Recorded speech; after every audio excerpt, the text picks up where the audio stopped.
ఇవాళ అది అర్థమైపోయి ఐపాక్ ఇచ్చిన సర్వేలు కానీ, అలాగే ఐపాక్ ఇచ్చినటువంటి పోస్ట్ పోల్ సర్వే కానీ అన్నిటిలో ఘోరంగా వైసీపీ ఓటమి పాలవుతుందనే భయం పట్టుకున్నటువంటి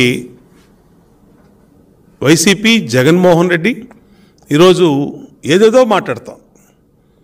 తెలుగుదేశం పార్టీ కూటమి కట్టింది. కూటమి ఇవ్వాలి 2014లో అనేక సార్లు తెలుగుదేశం 42 సంవత్సరాల చరిత్రలో అనేక సార్లు అనేక పార్టీలతో జతకట్టాం. ప్రజల కోసం, రాష్ట్ర అభివృద్ధి కోసం అనేక సార్లు అనేక పొత్తులు పెట్టుకున్నాం. అది ఎన్నికల్లో జరిగాయి. అంటే మంచి వాళ్లతో పొత్తులు అనేది ఏ రాజకీయ పార్టీ అన్న ముందు వస్తుంది. ఇవాళ జగన్మోహన్ రెడ్డి ఇష్టం వచ్చినట్టు మాట్లాడతాం.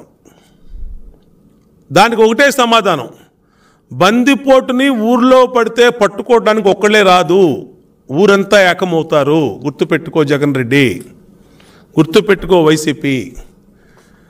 ఈరోజు ఒక దొంగ లాంటి వైసీపీని, ఈ రాష్ట్రాన్ని దోచేసినటువంటి వైసీపీని, ఈ రాష్ట్ర పొలిమేరులు దాటిచ్చి తరమడానికి అందరూ కూడా మరి ప్రజలతో పాటు అందరూ కూడా ఏకమవటం జరిగింది.